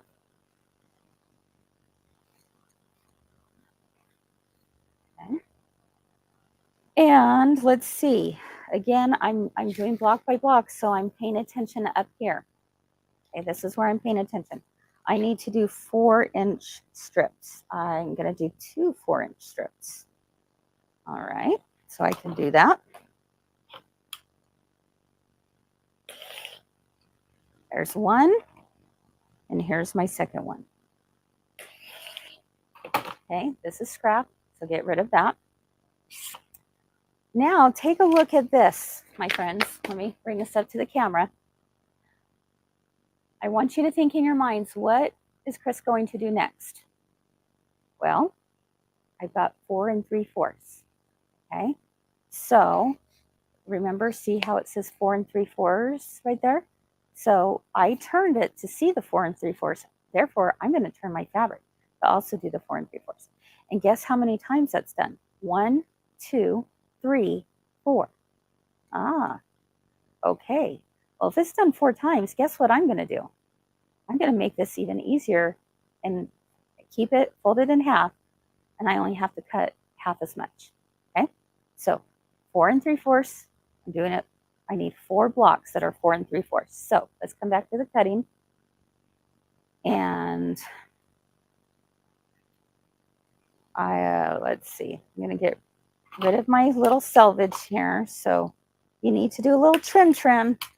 You do that. Okay, just want to get rid of that. Now I'm going to fold this in half to do a 4 3/4 inches, 4 3/4 and another 4 3/4. Because it's doubled, it's going to give me 4. All right, so let me get this on a line and do 4 3/4.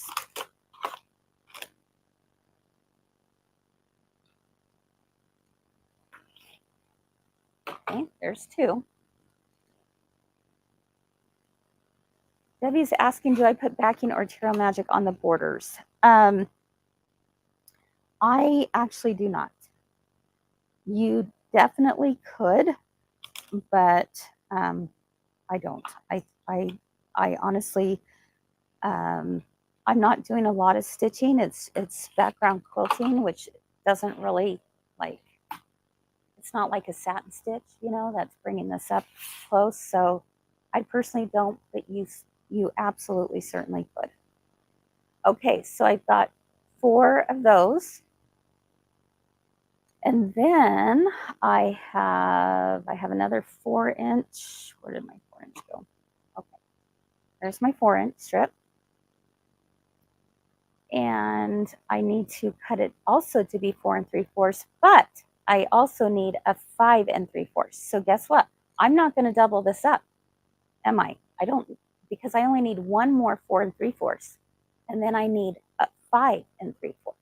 All right, so I switch this around. I'm going to subcut. All righty, so let's do that. I've got 4 3/4. Boom.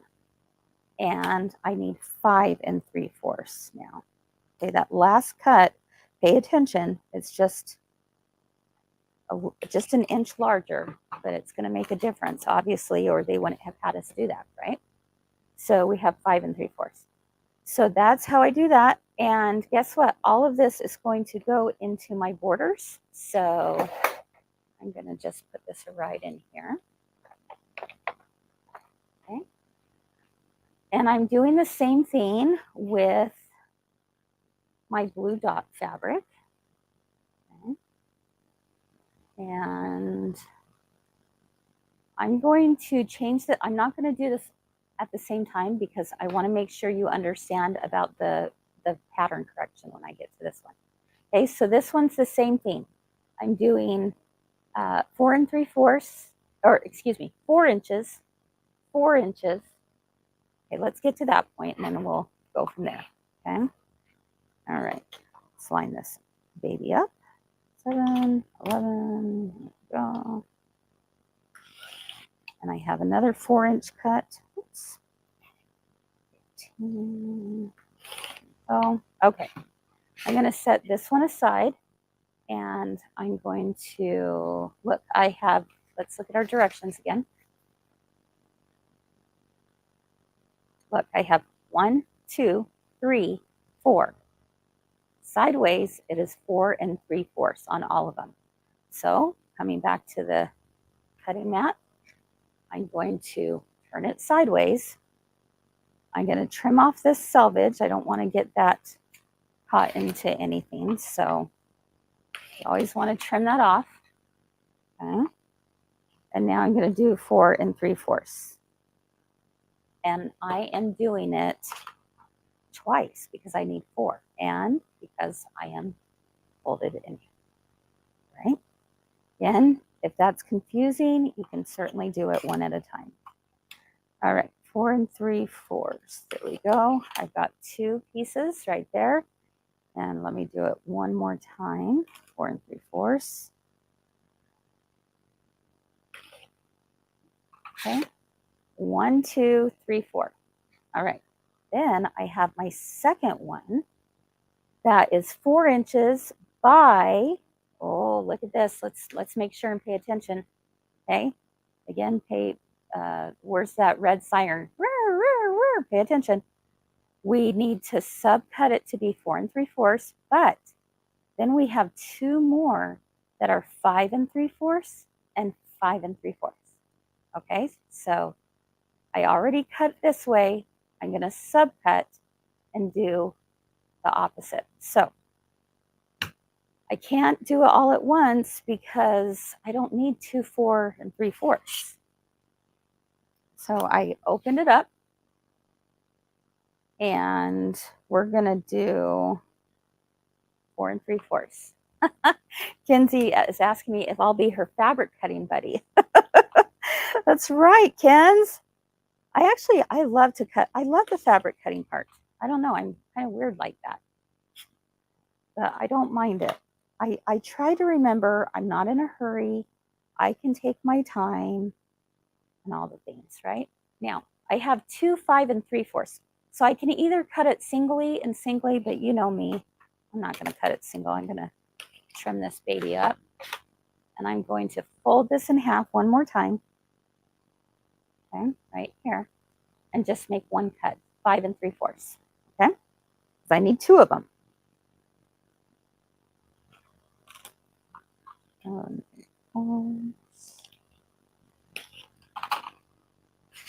Okay, there we go.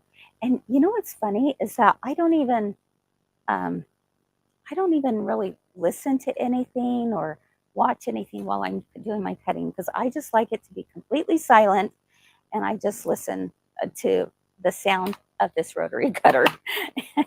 That's it. I can't lose concentration. I've tried before to listen to like a podcast or even to music, and I'm like, I can't. I've got to totally focus on the cutting. All right.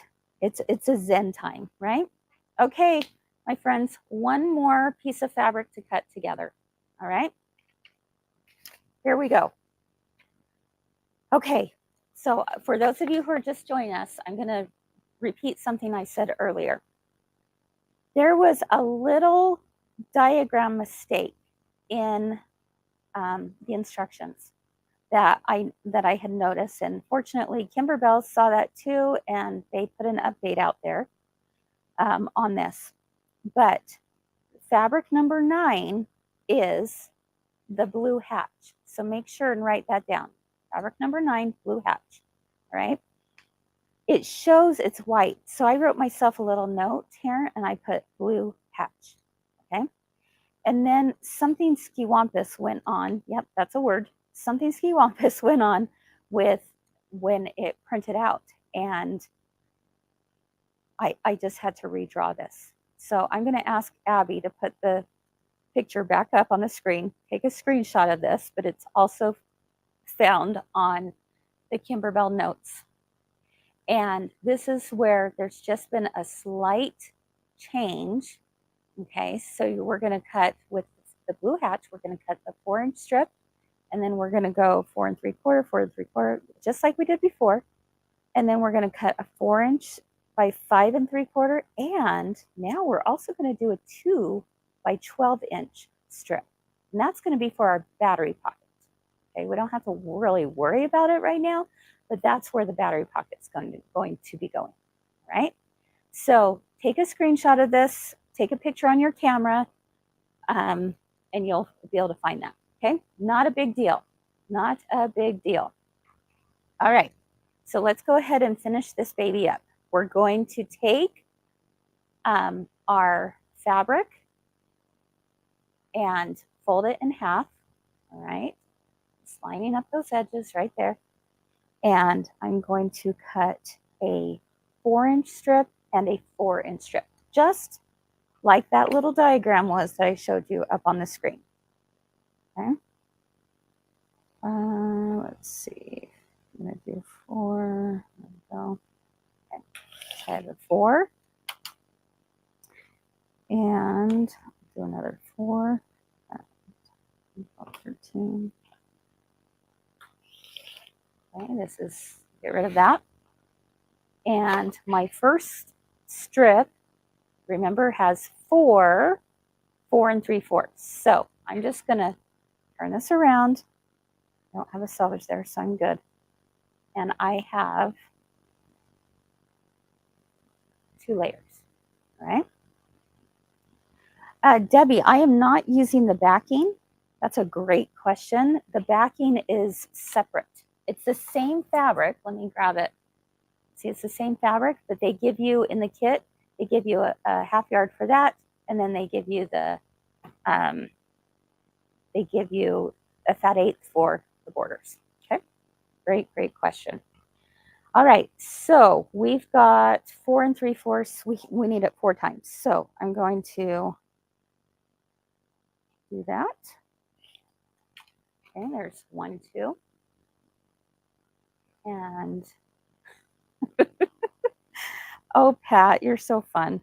10 3/4. She says, now the silence is going on in her head, and Kris is giving the instructions. The scary thought, isn't it? Gonna come haunt your dreams. Okay, there's 4. All right, friends, we're really close. We have a 4-inch strip, and now we need to do 5 3/4, and then we need to do 2 by 12. So I'm going to turn this around and do my 5 3/4 inch cut. Okay. Put that up on the screen there. There we go. 5 3/4.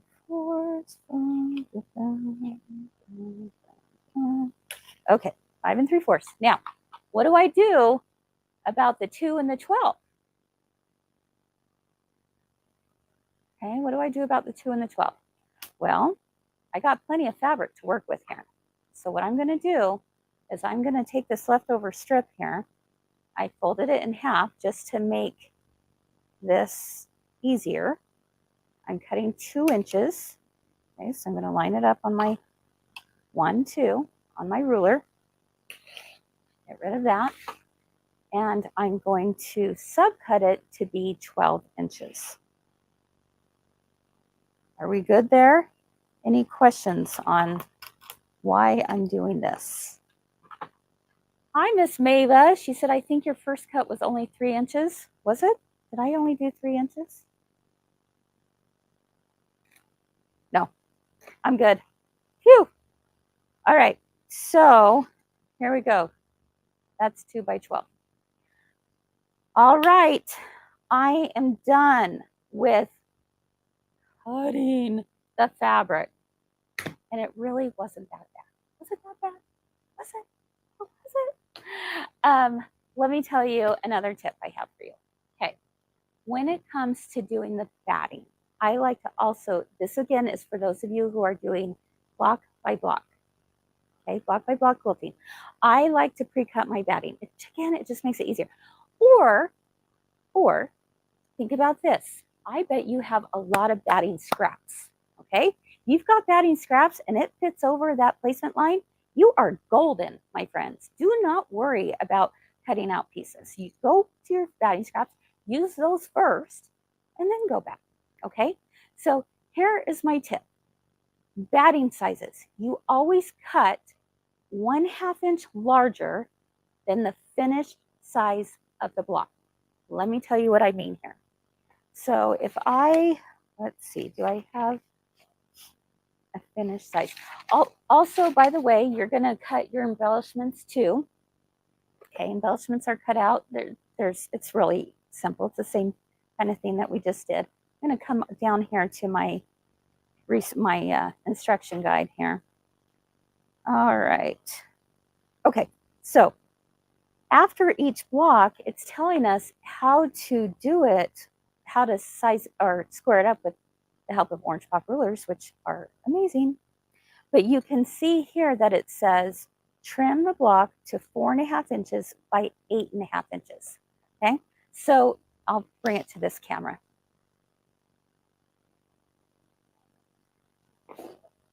There we go. Okay. What that finished size that you trim to will always be in bold. Okay. So remember how I said make your batting 1/2 inch bigger? So let's think about this. If this was 4.5 by 8.5, what will you cut your batting to be? Anyone? Anyone? You're going to cut it to be, if you said in your mind, if you said 5 inches by 9 inches, you are correct. So I would cut it to be 5 inches by 9 inches. Yep, Sherry's got it. So does Kim and Laurel. Yep, 5 by 9. Yep, that's right, Sheila. So that's how you know. Okay, let's do another one because that was so much fun. Let's go to block number 2. If I go to block number 2, I'm going to find, where did it go? What am I cutting this out to be? 6.5 by 8.5. So what am I going to cut my batting to? It's going to be 7 by 9. Okay, again, a 1/2 inch bigger. So 7 by 9. Let's do block number 3. Square the finished block. Oh, let me pull this up a little bit. Square the finished block to be 6.5 by 8.5. So what would my batting be? It would be 7 by 9. All right. So that's why that's there. All right. Diane has a great question. Let's bring it up on the screen because I want to make sure and clarify. She is asking, so is the batting inside a seam? No. It seems like it would be, but it's not. Because the way that background quilting works is that it allows you to put batting without the seam, putting it in the seam allowance. Now that may seem a little strange at first, but I promise you, and we're going to go through this tomorrow together, that you will, you trim. The reason why we have it a 1/2 inch bigger is so that we have something to trim away from, okay? So we're trimming the batting away. It actually removes it from the seam allowance. But if you didn't have anything to trim, it would be really hard to get it lined up, okay? So that's what the batting is for, okay? That's why you need a 1/2 inch larger, so you have something to hold on to and to trim away. Does that help, Diane? I hope that helps answer that question. All right, we have, just a few more minutes. What else can I help answer? Marianne is asking, if I'm doing block by block, will I need larger hoops? It will depend, Marianne. I believe that most of it can be done with the 6 by 10 hoop, even with, remember I haven't stitched this out yet, we're doing it together, even with the background quilting, okay? Now, if you do not have a larger hoop, can you still do background quilting? Yes, yes you can. There are ways to do this. One way is if you had software, you could take off the first placement line. That's what's making it a little bit larger than it needs to be. Okay, and of course you're using your orange pop rulers to square up afterwards, so it's totally fine. But that's if you have software. If you don't have software, I don't want you to fret or worry, because You can still do the clear blue tiles method. It might be a different design than what is here, but they have, they have stars and stuff, and you can do the clear blue tiles method. Do that in your hoop, and then you bring your applique on top. So there's that option too. Okay, great question. Yeah, Kim Yanko says minimum 6x10 hoop to do the background quilting. Yeah, I believe that is true. When I was looking, I was thumbing through this, I said, yeah, I can do my 6x10 pretty much throughout. Okay. Oh, good. Thanks, Diane. Let's see. Let me see what Doris said. That's okay. Doris has kind of a long one, so let me see if I can read that. I like to cut my batting in strips 1/8 inch smaller than the finished size of the block and subcut 18 and smaller than the remaining measurement. It will fit nicely into the placement stitch and then place the background fabric over it. Do the tack down, the batting doesn't move, and you don't need to trim the batting at all. Okay, well that works, Miss Doris. I love how people come up with different ways that, work for them. I think that's a great idea. I like the trim away method, but if that's a step that you'd rather not do, then I love what Doris shared. That's a great idea. All right. Yes, you can still order the Glide thread kit. They will be in later this week, but absolutely you can do that. Yep. Missy is asking, is the iron on? No, it's now turned off, but I think it stayed on longer this time. All right. So, yeah, a 9.5 will work. By 9.5 hoop will work. Absolutely, Kim. Okay, and for those with Viking machines, Kathy shares that you could use a 240 by 150. All right. Donna Lynn, you can't believe I'm ahead of you? Is that because I'm a major procrastinator? Or maybe you're responding to someone else? I don't know. All right. Yeah, Karen, the one who uploaded those files, that's my friend Julie Haney, and that's very helpful too. But I promise you, you got all the information here, and you just look at the finished size of the block and you just do a 1/2 inch larger. So it's really easy. Okay, yes, this has all been taped. You can go back, you can watch at any time, and there we go. Yes, Kathy. You can watch anytime, and even next week, even in 2 weeks, 2 months. Let's hope it's not 2 months. I want you to finish this and get it done, because it really is a fun project and it really is quite straightforward. So tonight's homework is to finish cutting this out and prepping your fabrics, prepping with whether you're using Terra Magic or whether you're using the fusible backing as well, in addition to just if you want to, do this along with me, let's get those fabrics cut out and share, and we will do the giveaways. I will announce, I will announce today's winners tomorrow. Okay, so that will be the first thing I do. And for those of you who missed it, I'm giving away 3 prizes every day. One is this mug, this Kimberbell tumbler, and one is the Kimberbell USB stick, and one is the laptop bag, which is pretty cool. So, and I have 5 of these to give away, 5 of these and 5 of these. I have one of each of these things for every day this week. We've been holding on to some of these goodies that we get when we do events. So anyway, so all you have to do is make a comment, share. I'd love to see your pictures on Facebook. Share maybe something you learned, maybe a tip that you haven't thought about before, an aha moment. We love hearing those, because your aha moments are aha moments for other people as well. So it's great to be able to share and collaborate and do all these things with each other. So I hope you'll do that, and we will meet again tomorrow morning at 10 a.m. And let's bring the schedule up on the screen too. It's under, yeah, it's right there. Yep. let's take a look at the schedule. So tomorrow, I got to get up close because I can't see that far. 1, 2, and 7. We're going to do blocks 1, 2, and 7 tomorrow. So plan on that if you want to follow along. Let your friends know that we're doing this. Again, it's free to everyone, no matter where you purchased your kit. And of course, if you would like a kit, maybe you haven't even gotten that yet, we would love the opportunity to earn your business. And you can find all of these things that we talked about and more, even the pillow forms, the stabilizers, everything, all the things at mygirlfriendsquiltshop.com.